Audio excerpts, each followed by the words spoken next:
अर्थसंकल्प म्हणजे केवळ आकडेवारीची फेकाफेक होती असं अमरावतीच्या काँग्रेसच्या नेत्या यशोमती ठाकूर यांनी टीका केली। राज्य सरकारने शेतकऱ्यांची दिशाभूल केली असं त्या म्हणतात। देवाभाऊनी बळीराजाला दिलेला शब्द पाळला असं खासदार अनिल बोंडे यांनी त्यांना प्रत्युत्तर देत मुख्यमंत्री फडणवीसांचे आभार मानले।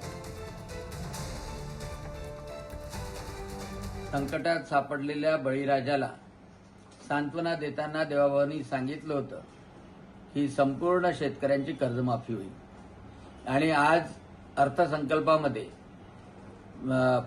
2025च्या सप्टेंबर महिन्यापर्यंत ज्या ज्या शेतकऱ्यांचं कर्ज थकीत असेल त्या शेतकऱ्यांना 2 लाखापर्यंतच्या कर्जाची माफी देण्याचं देवेंद्रजी फडणवीस महाराष्ट्राच्या मुख्यमंत्र्यांनी घोषित केलं आणि त्या शेतकऱ्यांना सावरण्यासाठी दिलासा देण्यासाठी ही कर्जमाफीची घोषणा अतिशय महत्त्वपूर्ण आहे।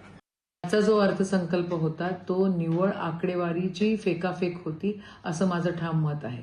जसं गाजर केंद्र सरकारने दिलं तसं गाजर आता या राज्य सरकारनेही आपल्याला दिलं।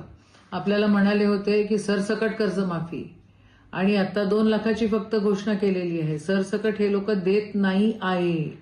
मग शेतकऱ्यांची दिशाभूल मोठ्या प्रमाणात या ठिकाणी केलेली आहे। एकंदरीत माझं मत असं आहे की ह्या अर्थसंकल्पांमध्ये घोषणाबाजी भरपूर आहे पण तरतुदी त्या ठिकाणी दिसत नाही आहेत।